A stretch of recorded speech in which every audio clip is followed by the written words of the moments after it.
السلام عليكم ورحمة الله تعالى وبركاته. الحمد لله رب العالمين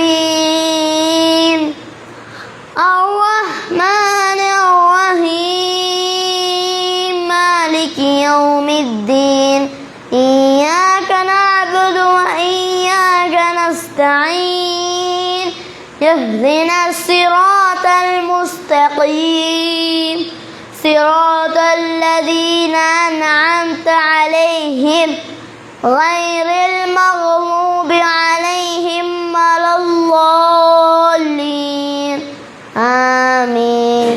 بسم الله الرحمن الرحيم. أرأيت الذي يكذب بالدين فذلك الذي يدعو اليتيم ولا يحض على طعام المسكين فويل للمصلين الذين هم عن صلاتهم ساهون الذين هم يراءون ويمنعون الماعون. السلام عليكم ورحمة الله وبركاته. جزاك الله خير.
தண்ணி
السلام عليكم ورحمة الله وبركاته. إن الحمد لله نحمده ونستعينه ونستغفره ونعوذ بالله من شرور أنفسنا ومن سيئات أعمالنا من يهده الله فلا مضل له ومن يضلل فلا هادي له وأشهد أن لا إله إلا الله وحده لا شريك له وأشهد أن محمدا عبده ورسوله. يا أيها الذين آمنوا اتقوا الله حق تقاته ولا تموتن إلا وأنتم مسلمون. يا أيها الناس اتقوا ربكم الذي خلقكم من نفس واحدة وخلق منها زوجها وبث منهما رجالا كثيرا ونساء واتقوا الله الذي تساءلون به والأرحام إن الله كان عليكم رقيبا. يا أيها الذين آمنوا اتقوا الله وقولوا قولا سديدا يصلح لكم أعمالكم ويغفر لكم ذنوبكم ومن يطع الله ورسوله فقد فاز فوزا عظيما أما بعد فإن خير الحديث كتاب الله وخير الهدي هدي محمد صلى الله عليه وسلم وشر الأمور محدثاتها وكل محدثة بدعة وكل بدعة ضلالة وكل ضلالة في النار رب اشرح لي صدري ويسر لي أمري واحلل عقدة من لساني يفقهوا قولي اللهم صل على محمد وعلى آل محمد كما صليت على إبراهيم وعلى آل إبراهيم إنك حميد مجيد اللهم بارك على محمد وعلى آل محمد كما باركت على إبراهيم وعلى آل إبراهيم إنك حميد مجيد أعوذ بالله من الشيطان الرجيم بسم الله الرحمن الرحيم எல்லாம் உள்ள அல்லாஹ்வுடைய நல்லடியார்களே, பெரியோர்களே, தாய்மார்களே, சகோதர சகோதரிகளே, பாசமிகு சிறார்களே, அல்லாஹ் ரப்புல் ஆலமீனுடைய அளவிலா கருணையும் வற்றாத அருளும் நம் அனைவரும் மீது வென்றென்றும் நிலவட்டுமாக என்று பிரார்த்தித்தவனாக இந்த தொடர் வகுப்பிலே வாராந்திர நடக்கக்கூடிய பெண்களுக்கான இந்த நிகழ்ச்சியிலே நாம் ஏற்கனவே பார்த்து இருக்கின்ற தலைப்பு நவாக்கிலுல் இஸ்லாம், இஸ்லாத்தை முறிக்கக்கூடிய காரியங்கள் பற்றி நாம் கேட்டு வருகின்றோம். அந்த அடிப்படையில் இஸ்லாத்தை முறிக்கக்கூடிய அந்த 10 அம்சங்களில் கடந்த வாரங்களாக ஒரு 3 முக்கியமான அம்சங்களை நாம் கேட்டிருந்தோம். இந்த வாரம் பார்த்திங்கன்னா இந்த நவாக்கிலுல் இஸ்லாம், இஸ்லாத்தை முறிக்கக்கூடிய காரியத்தில் 4வது காரியத்தை இன்ஷா அல்லாஹ் பார்க்க இருக்கின்றோம். 10 காரியங்கள் இருக்குது, ஒரு 3 காரியங்கள் பார்த்தாச்சு. இன்றைய இந்த இஸ்லாத்தை விட்டு வெளியேறக்கூடிய அந்த காரியங்களில் இதுவும் ஒரு முக்கியமான காரியம்.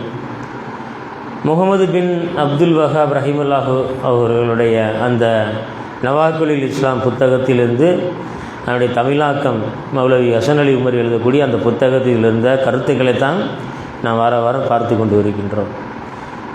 அன்பிற்கினிய சகோதரிகளே, தாய்மார்களே, சகோதரர்களே, இந்த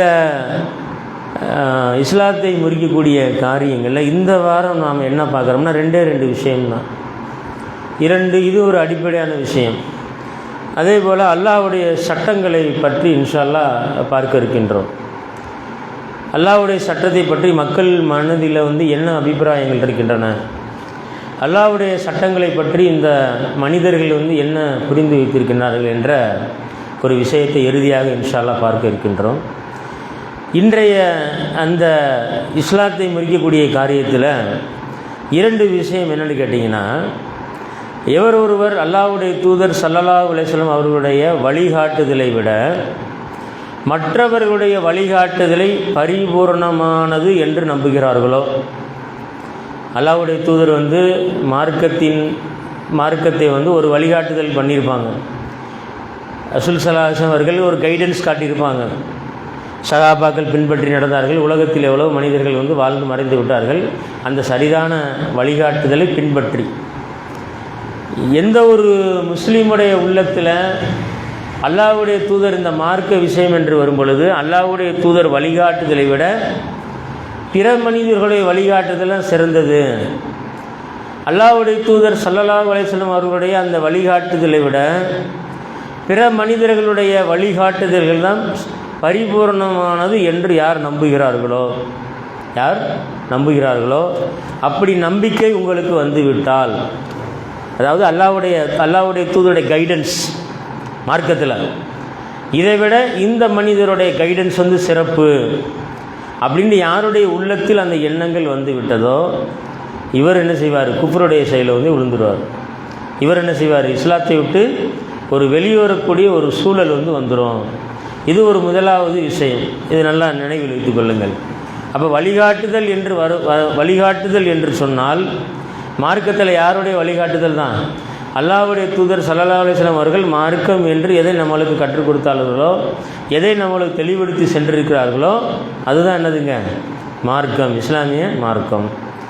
ரெண்டாவது அம்சம் என்னன்னு கேட்டிங்கன்னா, தீர்ப்பு இருக்குல்ல, ஜட்ஜ்மெண்ட் இருக்குல்ல, அல்லாஹ்வுடைய தூதருடைய தீர்ப்பை விட எவ்வளவோ சட்டங்கள், எவ்வளவோ பிரச்சனைகள் இருக்குதுன்னா, எவ்வளவோ மார்க்கத்திற்கான தீர்ப்புகள், மார்க்கத்தில் சொல்ல தீர்ப்புகள் எதன் அடிப்படையில் அமைந்திருக்கின்றது? அல்லாஹ் வஹியை ரசூல் ஸல்லல்லாஹு அலைஹி வஸல்லம் அவர்கள் இறக்கி யார் யாருக்கெல்லாம் இந்த பிரச்சனைகளுக்கு ஒரு தீர்வு வேண்டும், யார் யாருக்கெல்லாம் இந்த கருத்து வேறுபாட்டிற்கு ஒரு தீர்வு வேண்டும் என்று அல்லாஹ் வஹி மூலம் என்ன செய்வான்? வஹியை இறக்கி அல்லாஹ்வுடைய தூதருக்கு தெளிவுபடுத்துவான். அப்போ அல்லாஹ்வுடைய தூதர் காலகட்டத்தில் சஹாபாக்களுக்கு மத்தியில், அந்த காலகட்டத்தில் வாழ்ந்த மக்களுக்கு இடையில் என்னென்ன பிணக்குகள், என்னென்ன பிரச்சனைகள் வந்ததோ அதை என்ன செய்வாங்க? அல்லாஹ்வுடைய தூதர் ஸல்லல்லாஹு அலைஹி வஸல்லம் அவர்கள் அல்லாஹ்வின் புறத்திலிருந்து பெற்ற வஹியின் அடிப்படையில் தான் தீர்ப்பை வழங்குவார்கள். அப்போ அல்லாஹ்வுடைய தூதர் தீர்ப்பை வழங்கினால் அது யாருடைய தீர்ப்பு? அது அல்லாஹ்வுடைய தீர்ப்பு. அல்லாஹ் தான் வஹி மூலமாக அந்த தீர்ப்பை சொல்லித்தரான் ரசூலுல்லாஹ்க்கு. ரசூல் ஸல்லல்லாஹு அலைஹி வஸல்லம் என்ன செய்கிறாங்க? அந்த மக்களுக்கு போதிப்பார்கள். ஏதோ ஒரு பிணக்குகள் ஏற்பட்டுச்சா, குடும்பத்தில் பிரச்சனையா, ஒரு மார்க்க சட்டத்தில் ஒரு விவகாரம் வந்துடுச்சா, உடனே என்ன செய்வாங்க? அல்லாஹ்வுடைய தூதர் ஸல்லல்லாஹு அலைஹி வஸல்லம் அவர்கள் அல்லாஹ்வின் புறத்திலிருந்து வஹியை பெற்று தீர்ப்பை சொல்வார்கள். அப்போது அல்லாஹ்வுடைய தூதர் நபி ஸல்லல்லாஹு அலைஹி வஸல்லம் அவருடைய தீர்ப்பை விட வேறொருவரின் தீர்ப்பு சிறந்தது என்று யார் நம்புகின்றாரோ, அல்லாஹ்வுடைய தூதர் அவங்களுடைய தீர்ப்பை விட, அவங்களுடைய ஜட்ஜ்மெண்ட்டை விட வேறு ஒருத்தர் யார் இல்லை, அல்லாஹ்வுடைய தூதர் ஸல்லல்லாஹு அலைஹி வஸல்லம் தீர்ப்பு எனக்கு சரியில்லை, ஒத்து வரல, இந்த மனிதருடைய தீர்ப்பு தான் சிறந்தது என்று யார் உயர்வாக என்கின்றாரோ அவர்கள் யார் தான்? அவங்க தாக்கூத்துன்னு என்னதுங்க? வழிகட்ட மனிதர்களை பின்பற்றக்கூடியவர்கள், வழிகட்ட நபர்களுடைய அந்த மன இச்சையை, அவர்களுடைய சொல்லை பின்பற்றக்கூடியவர்கள் என்று முகமது இப்னு அப்துல் வஹாப் ரஹிமல்லாஹு அவர்கள் இஸ்லாத்தை முறிக்கக்கூடிய காரியத்தில் இது 4வது காரியமாக அந்த புத்தகத்தில் குறிப்பிட்டு காட்டுகிறார்கள். அப்போது 2 விஷயங்கள் என்ன என்று சொன்னால், முதலாவது விஷயம், அல்லாஹ்வுடைய தூதர் ஸல்லல்லாஹு அலைஹி வஸல்லம் அவர்களை வழிகாட்டுதலை விட, அல்லாஹ்வுடைய தூதர் ஸல்லல்லாஹு அலைஹி வஸல்லம் வழிகாட்டுதலை விட இன்னொருவருடைய வழிகாட்டுதல் சிறந்தது அப்படின்னு யார் நம்புகிறாரோ, அதே போல் அல்லாஹ்வுடைய தூதர் ஸல்லல்லாஹு அலைஹி வஸல்லம் அவர்களுடைய தீர்ப்பை விட வேறொருவரின் தீர்ப்பு சிறந்தது என்று யார் நம்புகிறாரோ இவர்கள் யார்? அல்லாஹ்வுடைய தூதருடைய தீர்ப்பையும் விட்டுட்டாங்க, அல்லாஹ்வுடைய தூதர் ஸல்லல்லாஹு அலைஹி வஸல்லம் அவர்களுடைய அந்த வழிகாட்டுதலை விட்டுட்டாங்க. இந்த வழிகாட்டுதல், இந்த தீர்ப்பு ஸல்லல்லாஹு அலைஹி வஸல்லம் அவர்கள் சொல்லியிருக்காங்களே, இவர் ஸல்லல்லாஹு அலைஹி வஸல்லம் அவர்கள் சொல்வதை விட வேறு ஒரு மனிதருடைய தீர்ப்பும் அந்த வழிகாட்டுதலும் சிறந்தது என்று யார் எண்ணுகின்றாரோ இவரும் எப்படி தான் இஸ்லாத்தை விட்டு வெளியேறக்கூடிய ஒரு சூழல், குஃப்ரில் கொண்டு போகக்கூடிய ஒரு நிலை ஏற்படும். அதனால தான் அந்த உலமாக்கள் என்ன செய்கிறாங்க? இந்த விஷயத்தை இஸ்லாத்தை முறிக்கக்கூடிய காரியங்கள் உள்ள கொண்டு வராங்க. அப்போ இந்த 2 விஷயத்தை ஞாபகம் வச்சுக்கோங்க. வழிகாட்டுதல் என்று சொன்னால் அல்லாஹ்வுடைய தூதர் ஸல்லல்லாஹு அலைஹி வஸல்லம் வழிகாட்டல் தான். அதே நேரத்தில் தீர்ப்பு என்று சொன்னால் யாருடைய தீர்ப்பு தான்? அல்லாஹ்வுடைய தூதர் ஸல்லல்லாஹு அலைஹி வஸல்லம் தீர்ப்பு தான். இதை நீங்கள் மனதில் வச்சுக்கோங்க. அப்போ இதை 2 யார் கைவிட்டு விட்டார்களோ, யார் இதை விட்டு விட்டார்களோ இவர்கள் என்னபடியா கூஃபுரில் போய் விழக்கூடிய ஒரு சூழல் உருவாகிவிடும். அப்போது அல்லாஹ்வுடைய தூதர் வழிகாட்டுதல் என்பது என்னென்ன அம்சங்கள்லாம் உள்ளவர்னு கேட்டிங்கன்னா, அவர்கள் கொண்டு வந்த மார்க்கம் எல்லா அம்சங்களும் அடங்கும். என்னென்ன அம்சங்கள்? வழிகாட்டுதல், அல்லாஹ்வுடைய தூதர் எதை வழிகாட்டியிருக்காங்க, அவங்க சொல்லி கொடுத்த மார்க்கம், அல்லாஹ்வுடைய மார்க்கம், அவர்கள் எந்த பாதையிலிருந்து மக்களை அழைத்தார்களோ, அல்லாஹ்வின் பக்கம் மக்களை அழைத்தார்களோ அந்த பாதை, இந்த அம்சமும் ரசூலுல்லாஹ்வுடைய வழிகாட்டுதல் அடங்கும். அதே நேரத்தில் ரசூல் ஸல்லல்லாஹு அலைஹி வஸல்லம் அவர்கள் சஹாபாக்களுக்கு அந்த மார்க்கத்தை கற்றுக் கொடுத்த முறை இருக்குது பாருங்கள், இந்த முறையும் இந்த அம்சத்தில் அடங்கும். அதே நேரத்தில் ரசூல் ஸல்லல்லாஹு அலைஹி வஸல்லம் அவருடைய ஒழுக்க மாண்புகள், இது என்ன தான் எல்லாமே இந்த அம்சங்களுக்குள்ளே அடங்கும். அப்போ ரசூல் ஸல்லல்லாஹு அலைஹி வஸல்லம் அவர்கள் வழிகாட்டுதல் என்று வரும்பொழுது அவர்கள் கொண்டு வந்த மார்க்கம், அந்த மார்க்கத்தை கற்பித்த முறை, எதன் பக்கம், அதாவது எந்த மார்க்கத்தின் அடிப்படையில் அல்லாஹ்வின் பக்கம் மக்களை அழைத்தார்களோ இந்த முறை, அவர்களுடைய ஒழுக்க மாண்புகள் எல்லாமே இந்த அம்சங்கள் அனைத்துமே எதில் அடங்குங்க? அல்லாஹ்வுடைய தூதர் ஸல்லல்லாஹு அலைஹி வஸல்லம் வழிகாட்டுதல், அந்த கைடன்ஸில் அடங்கும். அல்லாஹ்வுடைய தூதர் சொல்கிறாங்கல்ல, ஒவ்வொரு பயானுக்கு முன்னாடி இந்த வாசகத்தை சொல்லுவோம். இன்ன அஸ்தகல் ஹதீஸு கித்தாபுல்லா வஹைரல் ஹதி முஹம்மதின் ஸல்லல்லாஹு அலைஹி வஸல்லம் வஷர்ருல் உமுரி முத்தசாத்திஹா வகுல்லு முத்தசத்தின் பிதா வகுல்லு பிதாத்தின் லலாலா வகுல்லு லலாத்தின் ஃபின்னார். ரசூலுல்லாஹி ஸல்லல்லாஹு அலைஹி வஸல்லம் ஒவ்வொரு அந்த பிரச்சாரம் செய்யும் பொழுது அல்லது பிரசங்கம் செய்யும்போது என்ன செய்வாங்க? இந்த துவாவை ஓதுவார்கள். என்ன அர்த்தம்? ரசூலுல்லாஹி ஸல்லல்லாஹு அலைஹி வஸல்லம் சொல்லி காட்டுறாங்க, வார்த்தைகளில் சிறந்தது அல்லாஹ்வுடைய வார்த்தைகளில் சிறந்தது எதுவும் சொல்கிறாங்க? அல்லாஹ்வுடைய வேதம் கிதாபுல்லா, அல்லாஹ்வுடைய வேதம். வழிகாட்டுதலில் சிறந்தது முகமது ஸல்லல்லாஹு அலைஹி வஸல்லம் அவருடைய வழிகாட்டுதல் ஆகும் என்று அல்லாஹ்வுடைய தூதர் என்ன செஞ்சுட்டாங்க? சொல்லிட்டாங்க. எது பெஸ்ட்டு அப்படின்னு கேட்டிங்கன்னா உலகத்தில் கிதாபுல்லா, அல்லாஹ்வுடைய கிதாபு தான் வழி, அதை பின்பற்றக்கூடிய மக்களுக்கு நேரு வழி காட்டக்கூடிய விஷயத்தில் எது பெஸ்ட்டுங்க, எது சிறந்தது? அல்லாஹ்வால் ஒப்புக்கொள்ளப்பட்ட மார்க்கம் அந்த இஸ்லாமிய மார்க்கம் குர்ஆன் மூலமாக ரசூல் ஸல்லல்லாஹு அலைஹி வஸல்லம் அவர்கள் வழியாக நம்மளுக்கு கிடைத்திருக்குது இல்லையா? இந்த குர்ஆன் தான் சிறந்தது, பெஸ்ட்டு புக்குன்னு ரசூலுல்லாஹ் சொல்கிறாங்க. பெஸ்ட்டு புக்கு அல்லாஹ்வுடைய அந்த வேதம். அதே நேரத்தில் எது சொல்கிறாங்கன்னா வழிகாட்டுதல் சிறந்தது. யாருடைய வழிகாட்டுதல்? ரசூல் ஸல்லல்லாஹு அலைஹி வஸல்லம் அவர்களை வழிகாட்டுதல் தான் சிறந்தது. இப்போ உலகத்தில் எவ்வளவோ விஞ்ஞானிகள் இருக்கிறாங்க, எவ்வளவோ படித்த விற்பனர்கள் இருக்கிறார்கள், எவ்வளவோ ஸ்காலர்ஸ் இருக்கிறாங்க. இவர்கள் பல்வேறு துறைகளில் வழிகாட்டுதல் இருந்தாலும் மனிதன் என்ற அடிப்படையில் வரும் பொழுது மனிதர்களுக்கு தேவையான உலக வாழ்க்கைக்கு தேவையான அவர்கள் உலக வாழ்க்கையில் சிறந்து விளங்குவதற்கு, வாழ்க்கையை திறம்பட நடத்துவதற்கு, குடும்பத்தை சிறப்பாக நடத்துவதற்கு, சமூகத்தில் சிறப்பாக உறவாடுவதற்கு, இப்படி பல்வேறு பரிமாணங்களில் மனிதனுக்கு தேவையான அனைத்து விஷயங்களும் யார்கிட்ட இருக்குது? சொல்யூஷன், தீர்வு அல்லாஹ்வுடைய தூதர் ஸல்லல்லாஹு அலைஹி வஸல்லம் அவர்களிடத்துல தான் இருக்கிறது. அன்பான தாய்மார்களே, சகோதரர்களே, அதே நேரத்தில் அல்லாஹ்வே சொல்கிறான் குர்ஆனில், நபியை பார்த்து சொல்கிறான், நிச்சயமாக மகத்தான நற்குணத்தில் மீது நீர் இருக்கின்றீர் அப்படிங்கிறான் ரசூலுல்லாஹ் பார்த்து. பாருங்களேன், நற்குணம்னு கூட சொல்ல அல்லாஹ், மகத்தான நற்குணம் சொல்கிறான் அல்லாஹ் ரப்புல் ஆலமீன். உலகத்தில் பார்த்தீங்கன்னா எவ்வளவோ மனிதர்கள் தோன்றி மறைந்திருக்கிறார்கள். அல்லாஹ் இந்த இறுதி வேதத்தில் சொல்லும்போது அல்லாஹ் சொல்லி காட்டுகிறான், நற்குணத்திலே மிகச்சிறந்த நற்குணம், மிக உயர்வான நற்குணங்கிற அல்லாஹ். இன்னக்க அலா ஹுலூக்கின் அலீம்ங்கிறான் அல்லாஹ். ஹுலூக்கின் அலீம், ஹுலூக்கின் சொன்னால் நற்குணம், அலீம் அப்படிங்கிறான் ரப்பு, மகத்தான நற்குணங்கிறான் அல்லாஹ். அப்போ வழிகாட்டுதலில் சிறந்தவர் யார் என்று சொன்னால் நபி ஸல்லல்லாஹு அலைஹி வஸல்லம் அவர்கள். அது மட்டுமல்ல அல்லாஹ்வே என்ன செய்யலாம்? சான்று அளிக்கிறான். நபியை பார்த்து, முகமது நபி ஸல்லல்லாஹு அலைஹி வஸல்லம் பார்த்து, நபியே நீங்கள் மிகச்சிறந்த மிக உயர்வான நற்குணத்தில் இருக்கிறீங்க அப்படிங்கிறான் அல்லாஹ். ஹுலுக்கில் அலீம்ங்கிறான் அல்லாஹ். சுப்ஹானல்லாஹ். அப்போ அல்லாஹ்வுடைய தூதருக்கு யார் கொடுக்குறார்? ரப்பு, படைத்த ரப்பை கொடுக்குறான். ஏன்? அல்லாஹ்வுடைய கண்காணிப்பில், அல்லாஹ்வுடைய அந்த பாதுகாப்பில் அல்லாஹ்வுடைய தூதர் வாழ்ந்து கொண்டிருந்தார்கள். என்னென்ன காலகட்டத்துக்கு எப்படி வஹி அறிவிக்கும் என்று ரப்புக்கு தெரியும். அப்போ அந்தந்த காலகட்டத்தில் வஹியை இறக்கி அல்லாஹ் ரப்புல் ஆலமீன் மக்களுக்கு தெளிவுபடுத்திக்கிறான், மக்களுக்கு வழிகாட்டுதல்களை சொல்லிக் கொடுக்குறான். யார் மூலமாக? இறை தூதர் மூலமாக. அப்போது வழிகாட்டுதல் என்று வருவது சொல்லும்போது அல்லாஹ்வுடைய தூதர் தான் என்னது? அவர்களுடைய வழிகாட்டுதல் சிறந்தது என்று அல்லாஹ் நம்மளுக்கு சொல்லி காட்டுகிறான். கண்ணியத்துக்குரிய சகோதர தாய்மார்களே, அடுத்து பார்த்தீங்கன்னா ரசூல் ஸல்லல்லாஹு அலைஹி வஸல்லம் அவர்கள் மார்க்கத்தை கற்றுத்தருவதில் சிறந்த வழிமுறை கையாண்டார்கள். மார்க்கத்தை சொல்லித்தராங்கல்ல, மார்க்கத்தை போதிக்கும் போது கூட ரொம்ப நளினமாக, ரொம்ப மென்மையாக ஒரு அருமையான ஒரு வழிமுறையை அல்லாஹ்வுடைய தூதர் கடைப்பிடித்தாங்க. ஒரு மென்மையான போக்கை கடைப்பிடித்தார்கள். அல்லாஹ்வுடைய தூதர் சொல்கிறாங்கல்ல, இறைவனுக்கு பிடித்த 2 குணங்கள் என்னங்க? அந்த மென்மை தன்மையும் சகிப்புத்தன்மையும் தான். யாரிடத்தில் மென்மையான குணம் இருக்கின்றதோ, யாரிடத்தில் சகிப்புத்தன்மை இருக்கின்றதோ அவர்களை அல்லாஹ் விரும்புகின்றான். அல்லாஹ்வுக்கு விரும்பக்கூடிய குணங்கள் ரசூலுல்லாஹ் சொல்கிறாங்க.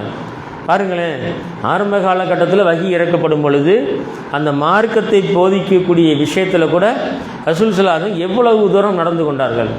ஒரு கிராமவாசி பள்ளிவாசலுக்குள்ளே வர்றாரு ஆரம்ப காலகட்டத்தில். அப்போ அந்த கிராமவாசி என்ன செய்கிறாரு? பள்ளிவாசல் என்று தெரிஞ்சும் என்ன செய்கிறார்? அவருக்கு அந்த தெரியலை. பள்ளிவாசல்னால் இறைவனை தொழக்கூடிய இடம், ஒரு பரிசுத்தமான இடம், ஒரு தூய்மையான இடம். அந்த பள்ளிவாசல் என்ன செய்கிறாரு? அந்த கிராமவாசி சிறுநீர் கழிக்கிறார். சிறுநீர் கழிக்கிறன்னு சொன்னே சகாபாக்கெல்லாம் கோவப்படுறாங்க. அவரை அடிக்க போகிறாங்க, கிராமவாசியை அடிக்க போகிறாங்க. அல்லாஹ்வுடைய தூதர் சொல்கிறாங்க, எப்படி ஒரு மென்மையான போக்கு பாருங்கள். எந்த தலைவருக்கும் எந்தவித பெரிய பெரிய தலைவர்களுக்கும் இந்த மாதிரி பண்பு வந்து இருக்காது. அப்போ அந்த கிராமவாசி சிறுநீர் கழிக்கும் பொழுது ரசூல் ஸல்லல்லாஹு அலைஹி வஸல்லம் சொல்கிறாங்க, அவரை சிறுநீர் கழிக்க விட்டுருங்க. எங்கெங்க? வெளிப்புறமாக எங்கேயே கிடையாது, பள்ளிவாசலுக்குள்ளே அந்த கிராமவாசி இருக்கிறாரு. ரசூல் ஸல்லல்லாஹு அலைஹி வஸல்லம் அவர்கள் அவரை இருக்க விட்டு விடுங்கன்னு சொன்னோடனே என்ன செய்கிறாங்க? அவர் இருந்து விட்ட பிறகு அந்த இருந்த இடத்த என்ன செய்கிறாங்க? அப்படியே தண்ணியை ஊற்றி விட்டு அந்த கிராமவாசிகிட்ட ரசூல் ஸல்லல்லாஹு அலைஹி வஸல்லம் சொல்கிறாங்க. இது வந்து கிராமவாசியை பார்த்து அல்லாஹ்வுடைய தூதர் சொல்கிறாங்க, இது வந்து பள்ளிவாசல், அல்லாஹ்வை வந்து வணங்கக்கூடிய இடம், இந்த மாதிரி இடத்துல சிறுநீர் வந்து கழிக்கக்கூடாது அப்படின்னு சொல்கிறாங்க. அப்போ ஆரம்ப காலகட்டத்தில் சம்பவமாக இருந்தாலும் சரி, எந்தவித கோபப்படாமலும் நிதானமாக அல்லாஹ்வுடைய தூதர் ஸல்லல்லாஹு அலைஹி வஸல்லம் அவர்கள் ஒரு மென்மையான போக்கை கையாண்டு என்ன செய்கிறாங்க? அந்த கிராமவாசிக்கு ஒரு போதனையை வந்து சொல்லிக் கொடுக்குறாங்க. இப்போ இதே இது வந்து பார்த்திங்கன்னா இன்றைக்கி பல இடங்களில் நடக்கக்கூடிய வாய்ப்புகள் கிடையாது. பள்ளிவாசலில் வந்து அப்படி செய்யக்கூடிய செயல்கள் கிடையாது. இதே நேரத்தில் ஒரு மார்க்கத்துக்கு முரணாக ஒரு காரியத்தை செய்கிறார்கள் வெளியிலே எங்கேயோ. அப்போ என்ன செய்யணும்? அவர்களிடத்து எடுத்து சொல்லணும். ஒன்று சொல்லி பார்க்கணும், கையால் தடுத்து பாருங்கள், இல்லாட்டி சொல்லி பாருங்கள், நாவால் தடுத்து பாருங்கள். ஏதோ ஒரு தீமையை கண்டால் அது என்ன செய்யணும்? கையால் தடுங்க, இல்லை நாவால் தடுத்து பாருங்கள். இல்லாத என்ன செய்யணும்? மனதளவாவது வெறுக்க பார்க்கணும். அப்போ இஸ்லாம் கற்றுத்தரக்கூடிய இந்த போக்கு இருக்குது பார்த்தீங்களா, அந்த மென்மையான போக்கின் மூலமாக தான் ரசூல் ஸல்லல்லாஹு அலைஹி வஸல்லம் அவர்கள் என்ன செஞ்சு கொடுத்தாங்க? தங்களுடைய போதனைகளை வந்து மக்கள் மத்தியில் சொன்னாங்க. இது மட்டும் இல்லை சகோதர சகோதரிகளே, அல்லாஹ்வுடைய தூதர் ஸல்லல்லாஹு அலைஹி வஸல்லம் அவர்கள் குடும்பத்தார்கிட்ட எப்படி நடந்துக்கிட்டாங்க, சமூகத்தில் எப்படி நடந்துக்கிட்டாங்க, தன் தோழர்களிடத்தில் எப்படி நடந்துக்கிட்டாங்க, குடும்பத்தாரோடு எப்படி நடந்தார் கேட்டால் ரசூல் ஸல்லல்லாஹு அலைஹி வஸல்லம் சொல்கிறாங்க, தன் மிகச்சிறந்த முறை நடந்துக்கிட்டாங்க. ரசூலா நடந்தது மட்டுமில்லாமல் இதனை வந்து உபதேசமாக செஞ்சாங்க. எப்படி வந்து சில பேர் உபதேசம் பண்ணுவார்கள், அதே மாதிரி நடந்துக்கிற மாட்டார்கள். ஆனால் ரசூல் ஸல்லல்லாஹு அலைஹி வஸல்லம் அவர்கள் சொன்னார்கள், செய்தும் காட்டினார்கள். அதான் ரசூல்லா. ரசூல் ஸல்லல்லாஹு அலைஹி வஸல்லம் சொல்கிறாங்க, தன் குடும்பத்தாரில் சிறந்தவரே. தன்னுடைய குடும்பத்தாரில் சிறந்தவர் யாருன்னு கேட்டிங்கன்னா, தன் குடும்பத்தாரில் யார் சிறந்தவர் கேட்டால் உங்களில் சிறந்தவர் ஆவார். நான் எனது குடும்பத்தில் சிறந்தவனாக இருக்கின்றேன் ரசூல்லா சொல்கிறாங்க. ஆயிஷா ரலியல்லாஹு அறிக்கையுடைய ஹதீஸ் திருமதியில் வந்து வருது. கால ரசூல் ஸல்லல்லாஹு அலைஹி வஸல்லம் அவர்கள் ஹைருக்கும் ல அஹ்லிஹி வ அலா ஹைருக்கும் ல அஹ்லிஹி அப்படிங்கிறாங்க ரசூல்லா. குடும்பத்தில் வந்து இப்போ குடும்பத் தலைவர் இருக்கிறாரு, மனைவி கணவன் இருக்கிறாங்க. எந்த ஒரு கணவனாவது இப்படி தன்னை பார்த்து சர்டிஃபிகேட் தர முடியுமா? நான் நல்லா வேணும், நான் சிறந்தவன் குடும்பத்தில்ண்டு.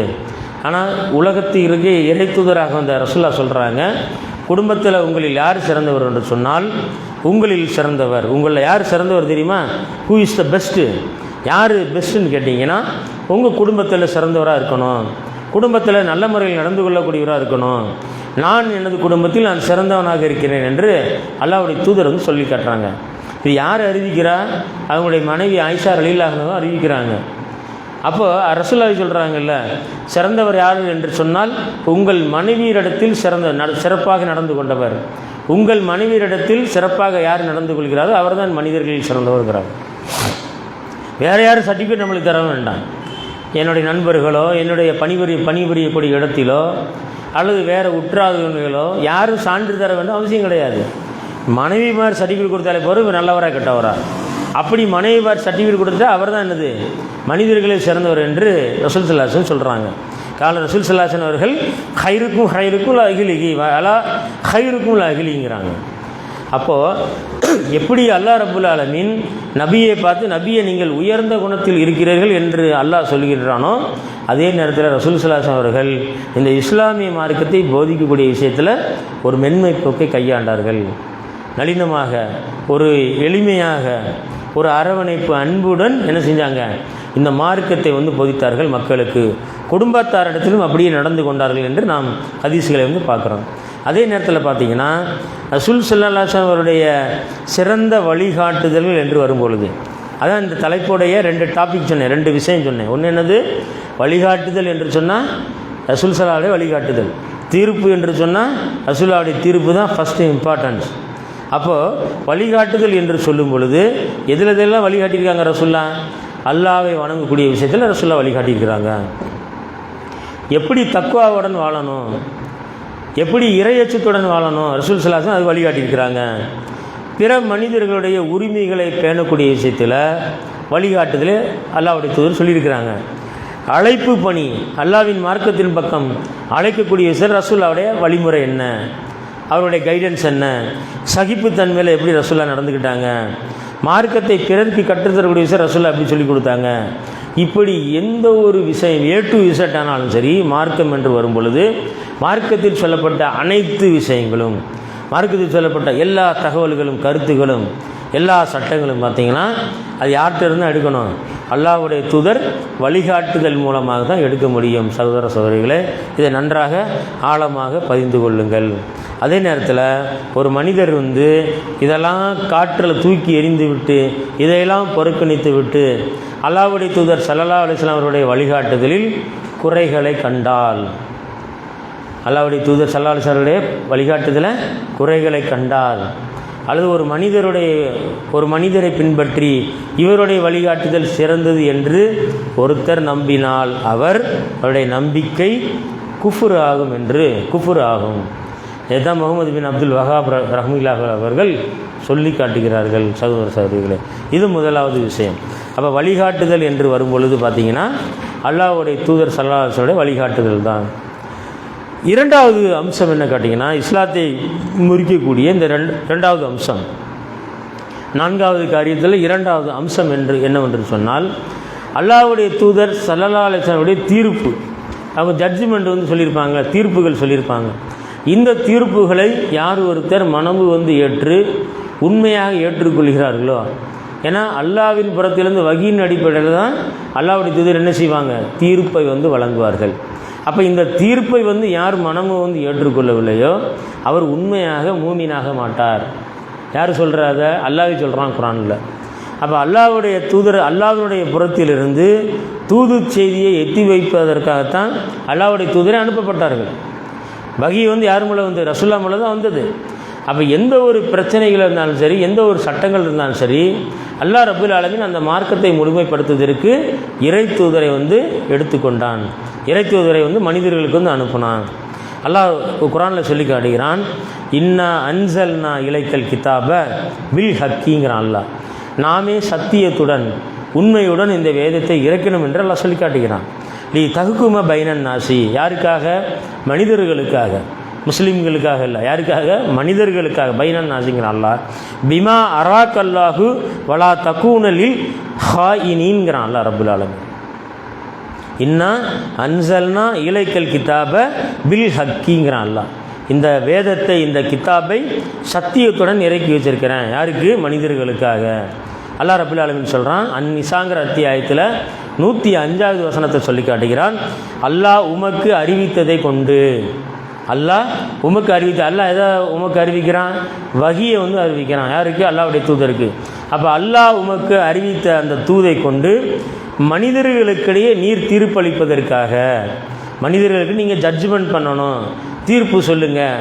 அப்போ தீர்ப்பை வழங்குவதற்காக நிச்சயமாக முற்றிலும் உண்மையை கொண்ட இந்த வேதத்தை நாம் மீது இறக்கி வைத்திருக்கின்றோம் அல்லாஹ். அப்போ இந்த கிதாபுடைய விஷயம் என்ன? பிரச்சனைகள், மனிதர்களுக்கு தோன்றக்கூடிய பிரச்சனைகளுக்கு ஒரு தீர்வை தரக்கூடிய விஷயத்திற்காகவும் அல்லாஹ் ரப்புல் ஆலமீன் இந்த கிதாபை இறக்கி இருப்பதாக அல்லாஹ் குர்ஆனில் சொல்லி காட்டுகிறான். அது சொல்லிட்டு அல்லாஹ் என்ன செய்கிறான்? ரசூல் ஸல்லல்லாஹு சொல்லி காட்டுறான். எப்படி சொல்கிறான்? சதிகாரர்களுக்கு சார்பாக, சதிகாரர்கள், சதித்திட்டம் திட்டக்கூடியவர்கள், தீமைக்கு துணை போனவர்கள், பொய் சொல்லக்கூடியவர்கள், யார் இந்த வரம்பு மீறி நடக்கின்றார்களோ அப்பேற்பட்ட அந்த சதிகாரர்களுக்கு வாதாடுபவராகவும் நீர் ஆகிவிட வேண்டாம் அப்படிங்கிறான் அல்லாஹ். இன்றைக்கி பார்த்தீங்கன்னா எவ்வளவோ தீர்ப்புகள் சொல்லப்படுதுங்க. உயர் நீதிமன்றம், உச்ச நீதிமன்றம், எவ்வளோ நீதிமன்றம் சொல்லப்படுது. சொல்லப்படக்கூடிய தீர்ப்புகளை சில சாதகமான தீர்ப்புகளும் கொடுக்குறாங்க, அதே நேரத்தில் பாதகமான தீர்ப்புகளும் கொடுக்குறாங்க. அப்போ மனிதர்களுக்கு இந்த உலகத்தில் பார்த்திங்கன்னா தான் நிரபராதியாக இருப்பான், தனக்கு வேண்டி தீர்ப்பு கிடச்சிருக்காது. அதே நேரத்தில் ஒருத்தர் குற்றவாளியாக இருப்பான், அவனுக்கு பார்த்திங்கன்னா அவனுக்கு சாதகமாக தீர்ப்பு கிடச்சிருக்கும். அப்போ இந்த உலக விஷயத்தில் பார்த்திங்கன்னா நிரபராதிக்கு அந்த தீர்ப்பு, உண்மையில் அந்த தீர்ப்பு அவனுக்கு ஏற்றுக்கொள்வதாக இருக்காது. அந்த தீர்ப்பை ஏற்றுக்கொள்ள மனப்பக்குவம் இருக்காது. இவன் நிரபராதியாக இருப்பான், ஆனால் இவனுக்கு எப்படி இருக்காதுங்க, தீர்ப்பு சாதகமாக இருக்காது. அதே நேரத்தில் குற்றவாளி என்ன செஞ்சிடலாம்? எஸ்கேப் ஆயிடுவான். குற்றவாளி தப்பித்து விடுவான், நிரபராதி தண்டிக்கப்படலாம். அப்படிலாம் நடந்துக்கிட்டு இருக்கு உலகத்தில். ஆனால் அல்லாஹ்வுடைய தீர்ப்பு என்று வரும் பொழுது, அந்த அல்லாஹ்வுடைய தீர்ப்பு என்று சொல்லும் பொழுது அல்லாஹ் என்ன செய்கிறான்? ரசூலுல்லாஹ் பார்த்து, சதிகாரர்களுக்காக நீர் வாதாட வேண்டாம், டோன்ட் ஆர்கியூ அப்படிங்கிறான் ரசூல். அல்லாஹ் ஆர்கியூமெண்ட் பண்ணிடாதீங்கிறான். யாருக்கு? இந்த சதிகாரர்களுக்கு.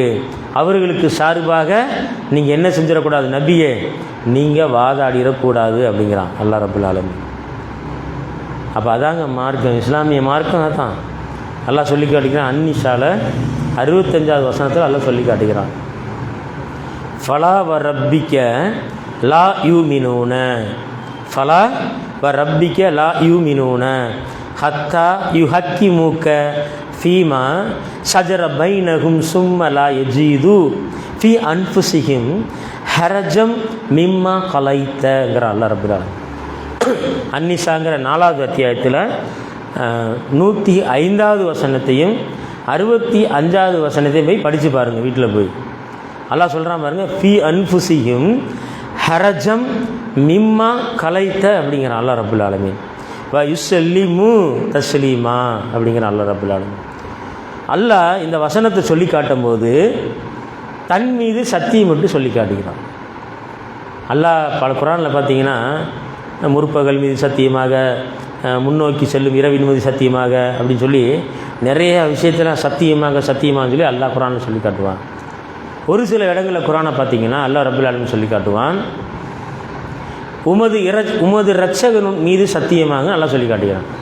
ரப்பு தன் மீது சத்தியம் மட்டும் சொல்லி காட்டுகிறான். எவ்வளோ ஒரு விஷயம் பாருங்கள், ரப்பு தன் மீது சத்தியம் மட்டும் சொல்லி காட்டுகிறான்.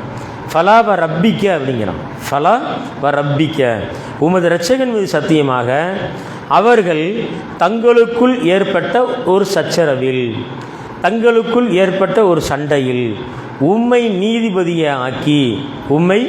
நீதிபதியாக்கி நீர் செய்யும் தீர்ப்பை தங்கள் மனங்களில், ரசூலுல்லாஹ் கொடுக்கக்கூடிய தீர்ப்பை தங்கள் மனங்களில் எத்தகைய அதிருப்தியும் கொள்ளாமல் முற்றிலும் ஏற்றுக்கொள்ளாத வரையில் அவர்கள் உண்மையான விசுவாசிகள் ஆக மாட்டார்கள் அப்படிங்கிறான் அல்லாஹ். லா யூமினூன ஹத்தா யுஹக்கிமுக்கங்கிறான் அல்லாஹ் ரப்பல் ஆலமீன். அதாவதுங்க, ஒரு பிரச்சனை வருது, ஒரு பிணக்கு வருது, ஒரு ப்ராப்பர்ட்டியில் நம்ம குடும்பத்தில் வரும், உறவினர்கள் மத்தியில் வரும்.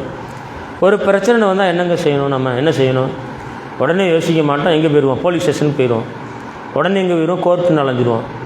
இது கூடுமா? ஒரு முஸ்லீம் குடும்பத்தில் இது ஆகுமா அப்படின்னு பார்த்தோம்னா, அதாவது முஸ்லீம் ஈமான் கொண்ட மனிதர்களுக்கு மத்தியில் முதலில் ஒரு பிணக்குகள் சச்சரவுகள் வந்தால் முதல்ல அல்லாஹ் என்ன சொல்கிறான்? இதுக்கு தீர்வை அல்லாஹ்வுடைய தூதர் என்ன சொல்லியிருக்காங்க? இதுக்கு சட்டம் என்ன? இது என்னைக்காவது யாராவது கடைபிடிக்கிறோமா? ஆகுன்னு என்ன செஞ்சிடறான்? உடனே வேகமாக ஓடி போயிடறான். போலீஸ் ஸ்டேஷன் போடு, எஃப்ஐஆரை போடு, அதை போடு, கோர்ட்டுக்கு பழி வாங்கணும், இவனை விட்டுறக்கூடாது, இவனை உண்டு இல்லைன்னு பண்ணிடணும். அப்போ குடும்பங்களை சகஜமாக நடக்குது. அப்போ நாம் ஈமான் கொண்ட மனிதர்கள் நம்மிடம் எப்படி இருக்கணும் இந்த விஷயத்தில்? அல்லாஹ் சொல்லிட்டானே குர்ஆனில், அல்லாஹ்வுடைய தூதர் இப்படி தீர்ப்பை சொல்லியிருக்காங்களே, அல்லாஹ்வே சொல்லிட்டானே. யார் இப்படி அல்லாஹ்வுடைய தூதர் ஸல்லல்லாஹு அலைஹி வஸல்லம் தீர்ப்பை சொன்ன பிறகு அந்த தீர்ப்பை நீங்கள் மனப்பூர்வமாக ஏற்றுக்கொள்ளவில்லையோ, இல்லை முக்கியமான ஆயத்துங்க, யார் மனப்பூர்வமாக முழுமையாக உள்வாங்கி கொள்ளவில்லையோ, முற்றிலும் அதை பின்பற்றவில்லையோ, அல்லாஹ் என்ன சொல்கிறான்? லா யூமினூன ஹத்தா யுஹக்கிமுக, நீங்கள் உண்மையான விசுவாசிகளாக மாட்டீர்கள். எப்போ? ஹரஜம் மிம்மா கலைத்தங்கிற அல்லாஹ். நீங்கள் தீர்ப்பளித்ததில், ரசூலுல்லாஹ் தீர்ப்பளித்தாங்களே, மிம்மா கலைத்த, ரசூலுல்லாஹ் தீர்ப்பளித்ததில், நீர் தீர்ப்பளித்ததில் அதிருப்தி, ஹரஜம்ங்கிற அல்லாஹ். அதில் அதிருப்தி ஏற்பட்டால் நீங்கள் என்ன செய்ய முடியாது? உண்மையான விசுவாசியாக ஆக முடியாதுன்னு சொல்லி காட்டுகிறாங்க. அப்போ ரசூல் ஸல்லல்லாஹு அலைஹி வஸல்லம் அவர்கள் சொன்ன தீர்ப்பை நம்முடைய மனங்களில் எவ்வித அதிருப்தியும் இல்லாமல் ஏற்றுக்கொண்டால் மட்டுமே உண்மையான முஃமினாக இருக்க முடியும். ஏன்? அல்லாஹ் தன் மீது சத்தியம் செஞ்சு சொல்கிறான். இது இம்பார்ட்டன்ட் பாயிண்ட்டு. ஃபலா வ ரப்பிக்கங்கிறான் அல்லாஹ் சத்தியம் என்று சொல்கிறாங்க. இதுக்கு மேலே என்ன வேணும்? இந்த ஆயத்து எதுக்கு இறக்கப்பட்டது? இந்த ஆயத்து எதுக்காக இறக்கப்பட்டது? அன்னிசாங்கிற அத்தியாயத்தில் 65வது வசனம் ஒரு சம்பவம் நடந்திருக்குது. அப்போ நான் தான் சொன்னேன், ஆரம்பத்தில் என்ன சொன்னேன், வழிகாட்டுதல் என்று சொன்னால் அது அல்லாஹ்வுடைய தூதர் ஸல்லல்லாஹு அலைஹி வஸல்லம் வழிகாட்டுதல் தான். வேறு எந்த மனிதனுடைய வழிகாட்டுதலும் சிறந்தது கிடையாது. அதே நேரத்தில் தீர்ப்பு என்று சொன்னால் யாருடைய தீர்ப்பு தான்?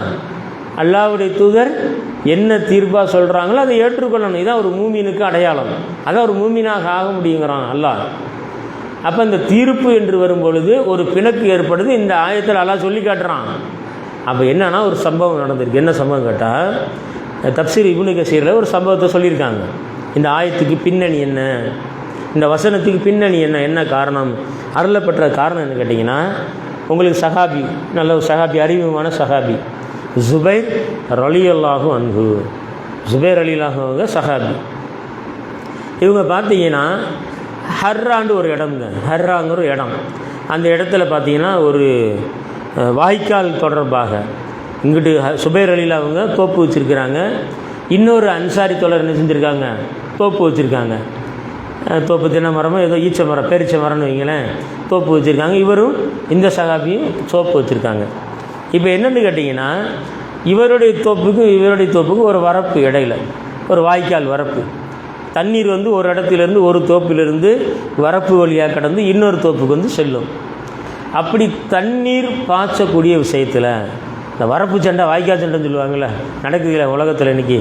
சாதாரணமாக இந்த சொத்து உள்ள மக்கள் இங்கே கிராமத்தில் பார்த்திங்கன்னா வாய்க்கால் தகராறுன்னு சொல்லுவாங்கள்ல, அதே தகராறு தான் சகாபாக்கள் காலத்தில் நடந்தது. அப்போ இந்த வாய்க்கால் பிரச்சனை தொடர்பாக தான் இந்த ஆயத்தே இறங்கியிருக்கு. அப்போ சுபைர் ரலியல்லாஹு அவர்களுக்கும் இன்னொரு அன்சாரி தோழருக்கு மத்தியில் ஒரு பிணக்கு வந்துருச்சு. அப்போ வரப்பு வழியாக தண்ணீர் சொல்லும்போது என்னென்னா ஒரு பிரச்சனை வருது. இந்த தகராறு பார்த்திங்கன்னா ரசூலுல்லாஹ்வுக்கு போகுது, பிரச்சனை வந்து ரசூலுல்லாஹ்வுக்கு போகுது. அப்போ ரசூலுல்லாஹ் சொல்கிறாங்க, ரெண்டு பேர் ஜுபைர் அவங்களுடைய செய்தியையும் இந்த அன்சாரி தோழருடைய செய்தியையும் கேட்டு ரசூல் ஸல்லல்லாஹு அலைஹி வஸல்லம் அவர்கள் ஒரு தீர்க்கமான ஒரு தீர்ப்பை வந்து சொல்கிறாங்க. என்ன சொல்கிறாங்க ரசூலுல்லாஹ் ஜுபைரை பார்த்து, ஜுபைரே முதல்ல உங்கள் தோப்புக்கெல்லாம் நீர் பாய்ச்சிக்கங்க, முதல்ல உங்கள் தோப்புக்கெல்லாம் நீரை பாய்ச்சிக்கங்க, நீரை பாய்த்து விட்டு பிறகு வந்து பார்த்திங்கன்னா பக்கத்தில் இருக்கக்கூடிய அந்த தோப்புக்கு வந்து தண்ணீரெல்லாம் பாய்ச்சி விடுங்க அப்படிங்கிறாங்க. ரசூலுல்லாஹ் என்ன சொல்கிறாங்க, ஜுபைரை பார்த்து, நீங்கள் முதல்ல உங்கள் தோப்புக்கெல்லாம் தண்ணியை பாய்ச்சிருங்க, தண்ணியை பாய்ச்சிய பிறகு தண்ணீர் இட்ட பிறகு நீங்கள் என்ன செஞ்சுருங்க, தண்ணியை இப்போலாம் திறந்து விட்டுருங்க, வரப்பு வழியாக வந்து ஓடட்டும்னு சொல்லி அவர் பக்கத்து தோப்புக்கு போட்டுன்னு சொல்லி என்ன செய்கிறாங்க, ரசூலுல்லாஹ் வந்து ஒரு ஜட்ஜ்மெண்ட் சொல்கிறாங்க. இது என்ன செய்யணும், அன்சாரி தோழர் ஏற்றுக்கொள்ளணும். ஆனால் ஏற்றுக்கொள்ளணுன்னு என்ன செய்கிறாருன்னா, அந்த அன்சாரி தோழர் ரசூலுல்லாஹ் பார்த்து சொல்கிறாங்க, தூதரே, அல்லாஹ்வுடைய தூதரே, உங்கள் அத்தைனார் அத்தை சபியா பின் அப்துல் முத்தலிபின் மகன் ஆயிடுச்சு. யாரை பார்த்து சொல்கிறாங்க, ஜுபைர் வந்து உங்களுக்கு சொந்தக்காரராக இருக்கிறாரு, அதனால் வந்து நீங்கள் இப்படி தீர்ப்பை சொல்கிறீங்களா அப்படிங்கிறாங்க. ஏன் முதல்ல நான் தண்ணி பார்த்துட்டு ஜுபைருக்கு நான் தண்ணி பாய்ச்சக்கூடாதா? நீங்கள் ஜுபைரை தண்ணி பார்த்துட்டு அப்புறம் ஏன் வரப்புக்கு என்னுடைய தோப்புக்கு பாக்கி சொல்கிறீங்களே? ஜுபைர் வந்து உங்களுக்கு உறவினராக இருக்கிறாரு, அந்த அடிப்படையில் நீங்கள் தீர்ப்பு சொல்கிறீங்களான்னு பார்த்து யார் சொல்கிறா, அன்சாரி தோழர் ரசூலுல்லாஹ்ட்ட வந்து சொல்கிறாங்க. ரசூல் ஸல்லல்லாஹு அலைஹி முகம் அப்படி செவந்து போயிடுது. ரசூலுல்லாஹ் சொன்ன என்ன செய்ய, ஏன்னா ஒரு தூதர், இறை தூதர் வந்து மன எச்சப்படி பேச மாட்டாங்கல்ல, அவங்க சொந்த விஷயத்தெல்லாம் சொல்ல மாட்டாங்க. ஒரு தீர்ப்பு என்று வர சொன்னால் ரசூல் ஸல்லல்லாஹு அலைஹி என்ன செய்ய மாட்டாங்க, சொந்தமாக தீர்ப்பு வழங்க மாட்டாங்க. நல்லா ஞாபகம் வச்சுக்கோங்க. ரசூல் ஸல்லல்லாஹு அலைஹி வந்து தன் மன இச்சைப்படம் பேச மாட்டாங்க. ரசூலுல்லாஹ் சொல்கிறாங்களே, ஏன்னா ரசூலுல்லாஹ் சொல்லக்கூடிய தீர்ப்பு வகி, அல்லாஹ்வின் புறத்திலிருந்து வகியை பெற்று தான் தீர்ப்பை வந்து சொல்லுவாங்க. அல்லாஹ்வே குர்ஆனில் சொல்கிறான், வமா எந்திக்கு அனில் ஹவா, இவர் தம் மன இச்சைப்படி பேச மாட்டார், இன்ஹுவ இல்லா வகியா, இது அறிவிக்கப்படும் வகியே, இந்த வகியை தான் ரசூலுல்லாஹ் என்ன செய்வாங்க, தீர்ப்பாக சொல்லுவாங்க. அப்போ ஜுபைர் ரலியல்லாஹு வந்து சொந்தக்காரன்னு சொன்னோடனே நீங்கள் தீர்ப்பை வந்து இப்படி சொல்கிறீங்களா நபியை சொன்னேன், ரசூலுல்லாஹ்க்கு வந்து கோபம் வந்துருச்சு. அப்போ என்ன செய்கிறாங்க, ரசூல் ஸல்லல்லாஹு அலைஹி அவர்கள் பார்த்து இந்த அன்சாரி தோழர் பேசணுன்னே அல்லாஹ் ரப்பில் ஆலமீன் என்ன செய்கிறான், இந்த ஆயத்தை வந்து இறக்கிறான். சகோதரர்களே, அப்போ இரண்டு தோழர்களுக்கு மத்தியில் ஒரு சின்ன பிரச்சனை, வரப்பு பிரச்சனை வரும் பொழுது, இந்த வாய்க்கால் தகராறு வரும் பொழுது என்ன செய்கிறாங்க, ரசூலுல்லாஹ் ஜட்ஜ்மெண்ட் சொல்கிறாங்க, தீர்ப்பை சொல்கிறாங்க. அன்சாரி தோழர் ஏற்றுக்கொள்வதில் கொஞ்சம் தயங்குறாரு. அப்போ அல்லாஹ் வந்து ஆயத்தை இறக்குறான், ஃபீமா சஜர பைனகும் சும்மா லா யஜிது ஃபீ அன்ஃபுஸிஹிம் கரஜம் இம்மா கலைத்த வை சல்லிமு தஸ்லீமா அப்படிங்கிற அல்லாஹ். அப்போ தீர்ப்பு என்று வரும் பொழுது ஒரு மனத்தில் வந்து ஒரு குறை இருந்தாலும் அல்லாஹ்வுடைய தூதர் ஸல்லல்லாஹு அலைஹி வஸல்லம் சொன்ன தீர்ப்பு என்ன செஞ்சணும், மனப்பூர்வமாக ஏற்றுக்கொள்ள வேண்டும். ஆக கண்ணியத்துக்குரிய சகோதர சகோதரிகளே, சுன்னா அப்படின்னு சொன்னோம்னா வகி என்னும் இறை செய்தி தான். அதுவும் என்ன தான், வகி தான். ரசூலுல்லாஹ் சொன்னது வகி தான், குர்ஆனும் வகி தான், ஹதீஸும் வகி தான், அல்லாஹ்வுடைய தூதர் சொன்னது வகி தான். அப்போ சுன்னா மூலம்தான் அல் குர்ஆனுக்கு விளக்கமே கொடுக்க முடியும். இதை விளங்கிக்கிற மாட்டேங்கிறாங்க நிறைய பேர். குர்ஆன் மட்டும் பொது சொல்கிறாங்க, ஹதீஸுகள் இல்லாமல் என்ன செய்ய முடியாது, மார்க்கத்தை விளங்க முடியாது. அப்போ எப்படி சுன்னா வந்து வகி என்னும் இறை செய்தியாக இருக்கின்றதோ அதே போல் அந்த சுன்னா மூலம் தான் குர்ஆனுக்கே விளக்கம் கொடுக்க முடியும். எப்படி குர்ஆன் வந்து இஸ்லாமியோட மூல ஆதாரமாக இருக்கின்றதோ அதே தான் ரசூல் ஸல்லல்லாஹு ஹதீஸும் ரசூல் ஸல்லல்லாஹு சொன்னது செஞ்சது அவங்க அங்கீகாரம் செஞ்சது என்னது தான், அது மார்க்கமாக இருக்கும். அப்போ இஸ்லாமிய மார்க்கத்தில் வந்து மூல ஆதாரங்களாக குர்ஆனும் சுன்னாவும் தான் இடம்பெறுகின்றது. அதனால தான் அல்லாஹ் சொல்கிறான் குர்ஆனில், யா அய்யுஹல்லதீன ஆமனு, விசுவாசம் கொண்டவர்களே, லா துகத்திமு பைன யதையில்லாஹி வ ரசூலிஹிங்கிறான் அல்லாஹ். விசுவாசம் கொண்டவர்களே, அல்லாஹ்வுக்கும் அவனுடைய தூதருக்கும் முன்னிலையில் நீங்கள் முந்தாதீர்கள்ங்கிறான் அல்லாஹ் ரப்புல் ஆலமீன். 49வது அத்தியாயத்தில் வசனத்தில் அல்லாஹ் சொல்லி காட்டுகிறான். அல்லாஹ்வுக்கும் அல்லாஹ்வுடைய தூதரும் நம்ம முந்தி என்ன ஆக போகுது, நம்மளை படைச்சவன் ரப்பு, நம்மளை வழிகாட்டக்கூடிய ரப்பு. அப்போ நம்மளுக்கு இருக்கிற பிரச்சனைகளை வந்து தீர்ப்பதற்கு அல்லாஹ் வந்து நம்ம சட்டத்தை சொல்லாமல் இருக்கானா, அல்லாஹ்வுடைய தூதர் அது நடைமுறைப்படுத்தாமல் இருந்திருக்கிறாங்களா? நம்ம முந்திரி கொட்ட மாதிரி முந்தக்கூடாது. மார்க்கம் என்ன சொல்லுது, அதனால் என்ன செய்கிறோம், குடும்பத்தில் ஒரு பிரச்சனை, ஒரு சமுதாயத்தில் பிரச்சனை, ஒரு உறவுகளில் பிரச்சனைனா இன்றைக்கி என்ன செய்கிறோம், உடனே போலீஸ் ஸ்டேஷனுக்கு ஓடிடுறோம், கோர்ட்டுக்கு ஓடிடுறோம், பொருளாதாரத்தை வீண்வரை பண்ணுறோம், நேரத்தை வீண்வரை பண்ணுறோம், அண்டர்ஸ்டாண்டிங் இல்லாமல் வாழ்க்கை போயிடுது, ஒரு குழப்பங்கள் மிஞ்சி போயிடுது, குடும்பத்தில் நிம்மதி இல்லாமல் போயிடுது. இதுக்கு என்ன காரணம் கேட்டிங்கன்னா, நாம் அல்லாஹ்வுடைய மார்க்கத்தை முற்படுத்தவில்லை, அல்லாஹ்வுடைய தூதர் சொல்லிக் கொடுத்த விஷயத்தை கடைபிடிக்கவில்லை, பின்பற்றவில்லை. அதான் சொல்கிறான் அல்லாஹ், யா அய்யுஹல்லதீன ஆமனு லா துகத்திமுங்கிறான் அல்லாஹ். முந்தாதீங்க, அவசரப்பட்டு முந்தாதீங்க. அல்லாஹ் என்ன சொல்லியிருக்கான், படிங்க, குர்ஆனை படிங்க. அல்லாஹ்வுடைய தூதர் என்ன சொல்லி கொடுத்துருக்காங்க, அவங்க சுன்னால என்ன சொல்லப்பட்டிருக்கு அதை படிங்க. இப்படி படித்தர் என்று சொன்னால், இப்படி படித்து நீங்கள் பின்பற்றுங்கள் என்று சொன்னால் நீங்கள் உண்மையான விசுவாசிகள் ஆகிறீர்கள் என்று அல்லாஹ் வந்து திருமறையில் சொல்லி காட்டுகிறான். கண்ணியத்துக்குரிய சகோதர தாய்மார்களே, அப்போ இன்னைக்கு இந்த நவாக்கில் இஸ்லாமில் சொல்லப்பட்ட 2 விஷயங்கள் என்ன கேட்டிங்கன்னா, வழிகாட்டுதல், கைடன்ஸ் என்று வரும் பொழுது அல்லாஹ்வுடைய தூதர் ஸல்லல்லாஹு அலைஹி வஸல்லம் வழிகாட்டுதல் தான் முக்கியத்துவம் கொடுக்க வேண்டும். அடுத்து பார்த்திங்கன்னா, தீர்ப்பு என்று வரும் பொழுது யாருடைய தீர்ப்பு தான், அல்லாஹ்வுடைய தூதர் ஸல்லல்லாஹு அலைஹி வஸல்லம் தீர்ப்பு தான் என்ன செய்யணும், முன்னிலைப்படுத்த வேண்டும்.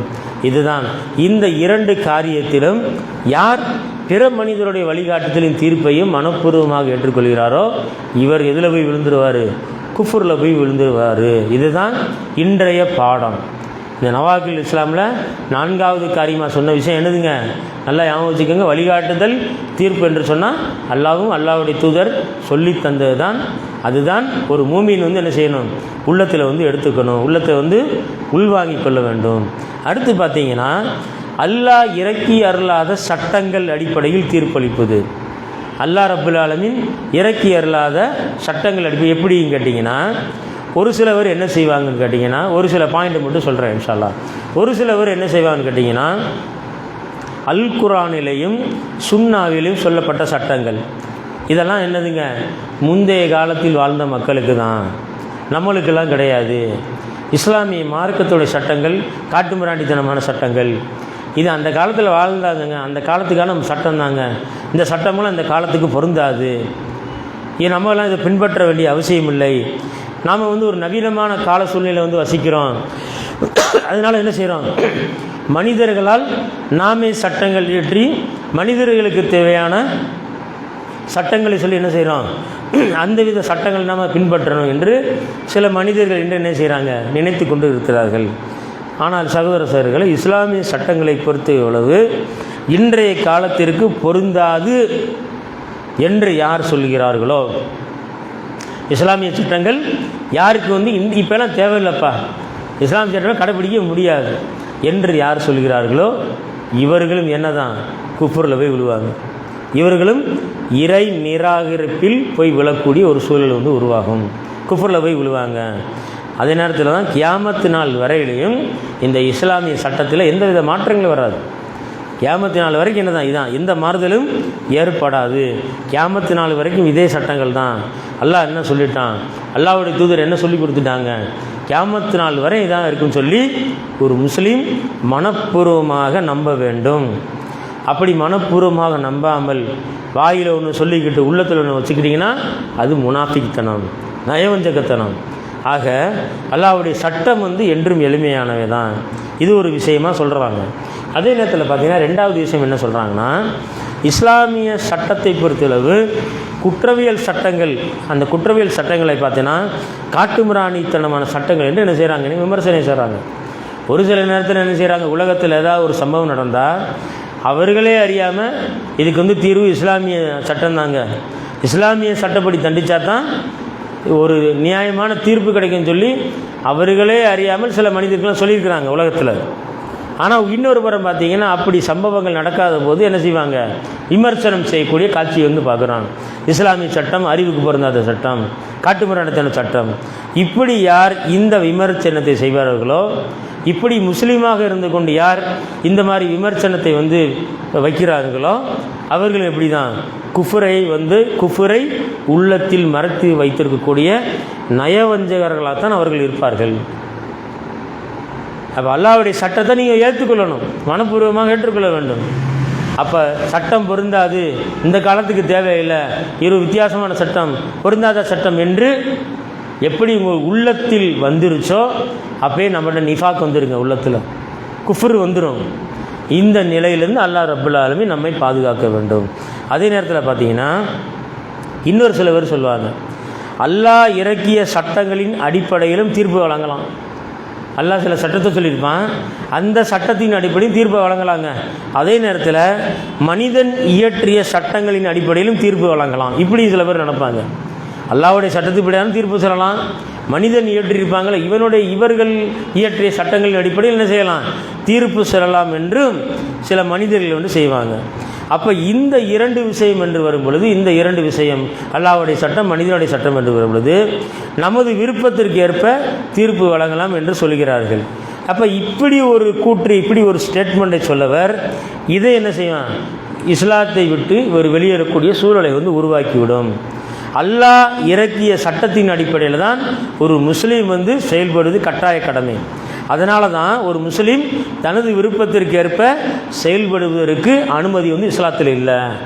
அப்போ அல்லாஹ் என்ன சொல்லிட்டான், அதன் பிரகாரம் தான் நாம் என்ன பண்ணணும், செயல்படணும். அல்லாஹ் ரப்புல் ஆலமீன் குர்ஆனில் சொல்லி காட்டுகிறான், அல்லாஹ் இறக்கி வைத்ததை கொண்டு நீர் அவர்களுக்கிடையே தீர்ப்பளியுங்கள், நீர் அவர்களுடைய மன இச்சைகளை பின்பற்றி விடாதீர்கள் என்று ரசூலுல்லாஹ் பற்றி அல்லாஹ் சொல்கிறான். அல்லாஹ் நான் என்ன சொல்லியிருக்கிறேன், இதை வச்சு தீர்ப்பளிங்க நபியே அப்படிங்கிறான். மனிதர்கள் சொல்லக்கூடிய மன இச்சை, மனிதனுக்கு என்னங்க வரும், மன இச்சை தானே, மனசில் என்ன பண்ணுறது சட்டமாக எழுதி வைக்கிறான். அப்போ அந்த மன இச்சையின் பிரகாரம் தீர்ப்பு வழங்குகிறாங்கல்ல, இந்த மன இச்சையின் பிரகாரம் தீர்ப்பு வழங்குவருடைய தீர்ப்பை நபியை நீங்கள் பின்பற்றி விடாதீர்கள் என்று அல்லாஹ் குர்ஆனில் சொல்லி காட்டுகிறான். அப்போ அல்லாஹ்வுடைய சட்டங்கள் என்று ஒன்று இப்படிலாம் சொல்கிறாங்க. அதே நேரத்தில் அல்லாஹ் சொல்கிறான் பாருங்கள், அல்லாஹ்வும் அவனுடைய தூதரும் யாவது ஒரு காரியத்தில் முடிவெடுத்து விட்டால், ஒரு காரியத்தில் முடிவெடுத்தாச்சு, அவர்களுடைய அந்த காரியத்தில் சுயமாக வேறு அபிப்பிராயம் கொள்வதற்கு மூமீனான எந்த ஆணுக்கும் பெண்ணுக்கும் உரிமை இல்லை. தெளிவாக டிக்ளேர் பண்ணிட்டான் அல்லாஹ் குர்ஆனில். ஒரு காரியத்தை முடித்தாச்சு, அந்த காரியத்துக்கு தீர்ப்பு சொல்லியாச்சு, அதில் வேறு அபிப்பிராயம் அல்லாஹ் சொல்லிட்டானே, எப்படி அல்லாஹ்வுடைய தூதர் இப்படி சொல்லிட்டாங்களே, இது எப்படி நம்ம ஏற்றுக்கிறது, வேறு ஏதாவது நம்ம வழியை தேடுவோமே எப்படின்னு சொல்லி ஒரு அபிப்பிராயத்தை தேடுறோம்ல, இப்படி அபிப்பிராயத்தை தேடாதீங்கிறான் அல்லாஹ் சொல்லி காட்டுறான் குர்ஆனில். எந்த ஆணுக்கு பெண்ணுக்கு உரிமை இல்லைங்கிறான் அல்லாஹ், உனக்கு உரிமையே கிடையாது, யோசிக்க வேண்டிய கிடக்கு, யோசிக்கவும் கூடாது, உரிமையும் கிடையாது. அல்லாஹ்வுக்கும் அவனுடைய தூதருக்கும் எவர் மாறு செய்கிறாரோ, இப்படி நீ அபிப்பிராயம் பண்ணிட்டீங்கன்னா எப்படிங்க மாறு செஞ்சிட்டீங்க, அப்படி யார் மாறு செய்கிறாரோ அவர் பகிரங்கமாக வழிகேடாக திட்டமாக வழிகெட்டு விட்டார் அல்லாஹ் சொல்லி காட்டினான். சூரா 33 36 வசனத்தை போய் படித்து பாருங்கள். அல் அஹ்ஸாப்ங்கிற அத்தியாயத்தில் 36 வசனத்தை போய் படித்து பாருங்கள். அப்போ அல்லாஹ் இறக்கியுள்ள சட்டங்கள் அப்படின்னு சொன்னோம்னா அடிப்படையில் தீர்ப்பளிப்பது என்று சொன்னால் அது என்னங்க, ஒரு இபாதத்தில் ஒன்று, சாதாரண விஷயம் கிடையாது.